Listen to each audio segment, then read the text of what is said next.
Well, thank you very much for inviting me. I'd like to extend that and get on with who I am. First of all, I'm a native Arizonan. I was born in Jerome, ghost town, raised in Bisbee, another ghost town. I promise you Phoenix will not become a ghost town. I've been in education 36 years. I've sat in every chair in education, so I do know the educational systems in Arizona. I can walk the talk, I can feel the pain.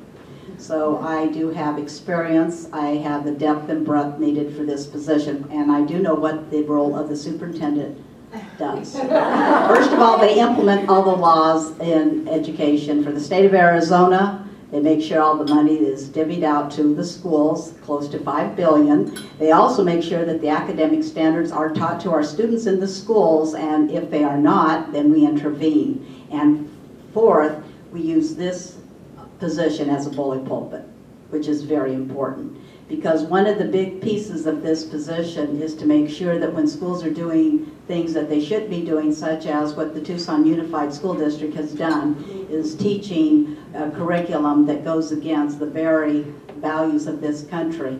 They are teaching our students a Marcos agenda. They are teaching their students that they are living in occupied Mexico. And I have first-hand knowledge of that because I visited Tucson and I spoke to the students, in which they were very rude, and they are being taught by teachers that this country is not a country of opportunity.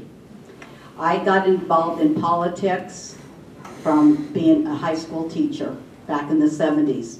I was teaching kids English who their native language was not English.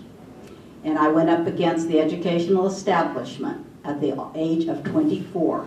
I got involved in politics because I believed every child deserved a quality education. First and foremost, the most critical skill that we can give our children is that of learning English.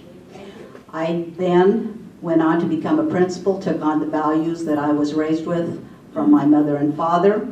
Very traditional, very conservative home life, believing that every child, regardless of where they come from, deserve a quality education. I was co-chair and co-author of English for the Children, which eliminated bilingual education from the state of Arizona. I joined 4 other people. The 5 of us ran an initiative of the state of Arizona. That one initiative has done more for educational reform in Arizona than any of the laws that have been passed in this state.